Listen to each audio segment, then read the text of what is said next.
Adélaïde entend du bruit.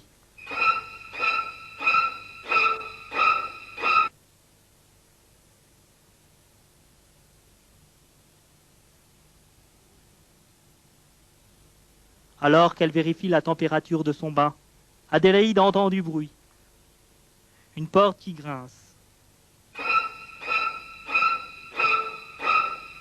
Adélaïde se retrouve subitement victime d'un meurtre.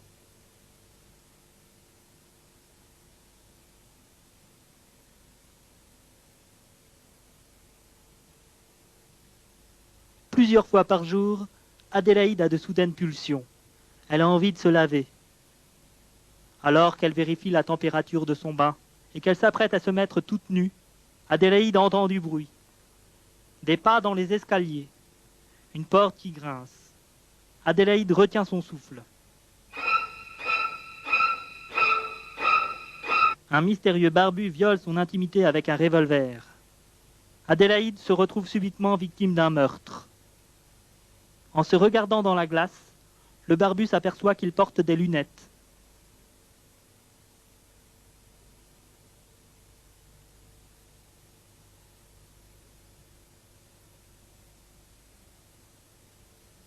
Depuis sa plus tendre enfance, plusieurs fois par jour, Adélaïde a de soudaines pulsions. Elle a envie de se laver. La robinetterie luxueuse lui fait bander les seins. Alors qu'elle vérifie la température de son bain, en s'essuyant les doigts après, et qu'elle s'apprête à se mettre toute nue, une sensation dans l'oreille la surprend. Adélaïde entend du bruit. Il se passe d'inhabituels phénomènes. Des pas dans les escaliers. Une ombre sur un mur, une porte qui grince, une lampe de chevet. Adélaïde retient son souffle. Elle se souvient d'un film de cinématographe qui lui avait donné la chair de poule.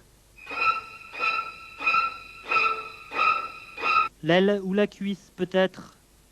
Un mystérieux barbu viole son intimité avec un revolver. Elle croit reconnaître son professeur de mathématiques et lève son bras droit en formant un angle de 90 degrés. Adélaïde se retrouve subitement victime d'un meurtre. Adélaïde revoit le film de sa vie dans sa tête. En se regardant dans la glace, le barbu s'aperçoit qu'il porte des lunettes, mais la police est déjà sur les lieux.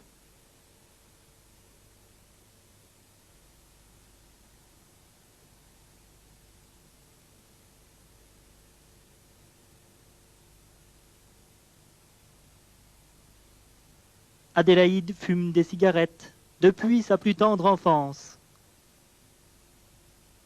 La lecture l'ennuie, elle se lève. Plusieurs fois par jour, Adélaïde a de soudaines pulsions. Elle a envie de se laver. En plus, elle adore sa nouvelle salle de bain qu'elle a eue en kit. La robinetterie luxueuse lui fait bander les seins. Mais aujourd'hui, elle n'a pas la tête à ça. Alors qu'elle vérifie la température de son bain, elle fait bouger ses cheveux comme dans la publicité, en s'essuyant les doigts après. Mais tandis qu'elle n'entend pas qu'une voiture approche et qu'elle s'apprête à se mettre toute nue, Adélaïde fait une dépression nerveuse. Une sensation dans l'oreille la surprend. Dehors, un homme sort d'une Fiat Uno immatriculée en Finlande. Adélaïde entend du bruit. Chose étrange, l'homme est sorti du côté du passager. Il se passe d'inhabituels phénomènes. L'homme fait exprès de faire des trucs qui font peur. Des pas dans les escaliers, des bruits de clés, une ombre sur un mur. Pourtant, l'intrus prend des précautions avec une porte qui grince. Alors que l'homme admire une lampe de chevet, le téléphone se met à sonner. Adélaïde retient son souffle. À l'autre bout du fil, Gino attend qu'elle décroche. Elle se souvient d'un film de cinématographe qui lui avait donné la chair de poule. Elle sait que c'est Gino qui téléphone. Elle se demande ce qu'elle préfère en lui. L'aile ou la cuisse, peut-être. Tout à coup, un mystérieux barbu viole son intimité avec un revolver. Elle avait déjà vu ce barbu quelque part. Elle croit reconnaître son professeur de mathématiques et lève son bras droit en formant un angle de 90 degrés. Une douleur lui arrache le ventre. Adélaïde se retrouve subitement victime d'un meurtre. Personne ne répond à Gino. Adélaïde revoit le film de sa vie dans sa tête. Gino se dit que peut-être elle est en train de faire caca. En se regardant dans la glace, le barbu s'aperçoit qu'il porte des lunettes. Alors, il s'enfuit en volant un sac de sport. Mais la police est déjà sur les lieux. Trop tard, le barbu est loin maintenant.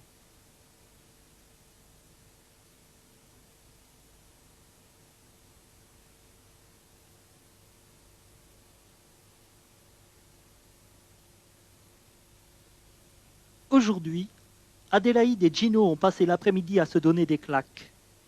Adélaïde fume des cigarettes. Gino, lui, fume depuis sa plus tendre enfance. Adélaïde regarde des images dans une sélection du Reader's Digest. La lecture l'ennuie. Elle se lève. Elle voudrait téléphoner à Gino, mais plusieurs fois par jour, Adélaïde a de soudaines pulsions. Elle a envie de se laver. Gino espère son coup de fil, mais il sait très bien qu'elle a besoin de se laver souvent. En plus, elle adore sa nouvelle salle de bain qu'elle a eue en kit. Gino regarde sur une photo une femme à poil à côté d'un phallus énorme. La robinetterie luxueuse lui fait bander les seins. Gino se dit qu'il aimerait bien se la faire, mais aujourd'hui, elle n'a pas la tête à ça. Gino s'imagine qu'en ce moment, Adélaïde pense à lui, alors qu'elle vérifie la température de son bain. Adélaïde se demande si elle a également besoin d'un shampoing. Elle fait bouger ses cheveux comme dans la publicité. Puis, elle se passe de la pommade sur l'avant-bras pour soulager son prurite, en s'essuyant les doigts après. Dehors, tout semble normal. Mais tandis qu'elle n'entend pas qu'une voiture approche, avec quelqu'un dedans, et qu'elle s'apprête à se mettre toute nue, le ciel s'assombrit. Adélaïde fait une dépression nerveuse, car elle n'aime pas sa coiffure. Une sensation dans l'oreille la surprend, mais elle continue de tripoter ses cheveux. Dehors, un homme sort d'une Fiat Uno, immatriculée en Finlande. Alors qu'elle vient de se faire un chignon démodé, Adélaïde entend du bruit. C'est la pendule du salon. Chose étrange, l'homme est sorti du côté du passager. Waouh, la vue est superbe. Il se passe d'inhabituels phénomènes. Le vent souffle. L'homme fait exprès de faire des trucs qui font peur. Alors là, c'est la maison où j'étais en vacances. La fenêtre qu'on voit, c'était celle de ma chambre. Des pas dans les escaliers plongent la maison dans une atmosphère tendue. Des bruits de clés amusent l'inconnu qui se retient de pouffer de rire tout en projetant une ombre sur un mur. Un vieux téléphone à cadran le fait rire dans sa barbe. Pourtant, l'intrus prend des précautions avec une certaine porte, une porte qui grince. Il se retrouve dans une pièce qui semble être la réplique exacte d'un petit salon. Alors que l'homme admire un magnifique verre à whisky cassé, une lampe de chevet et la tapisserie, le téléphone se met à sonner. Dans la salle de bain, Adélaïde retient son souffle. Elle se dit qu'elle a oublié de mettre le répondeur. À l'autre bout du fil, Gino attend qu'elle décroche. Dans chaque pièce, il y a un téléphone qui sonne. Elle se souvient d'un film de cinématographe qui lui avait donné la chair de poule. L'intrus décroche et dit des gros mots dans le combiné. Elle sait que c'est Gino qui téléphone.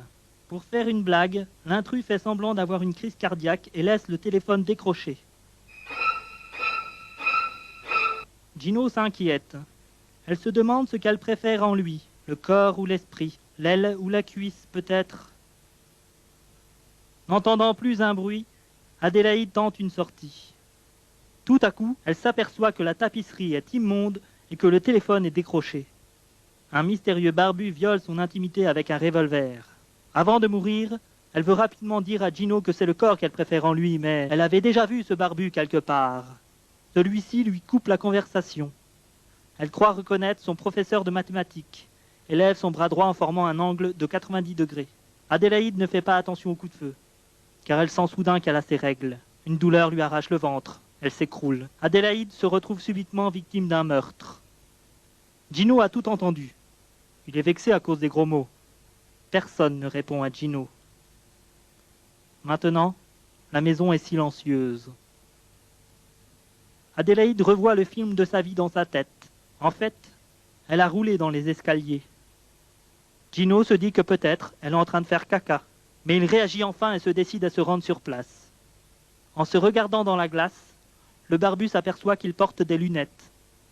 Il se dit qu'il ne doit pas moisir ici, d'autant plus que Gino habite en face. Alors, il s'enfuit en volant un sac de sport. En arrivant, Gino trouve Adélaïde inconsciente et la couvre avec un kilt écossais. Mais la police est déjà sur les lieux.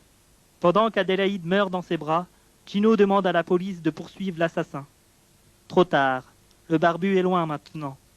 Finalement, la police embarque Gino pour trafic de kilt.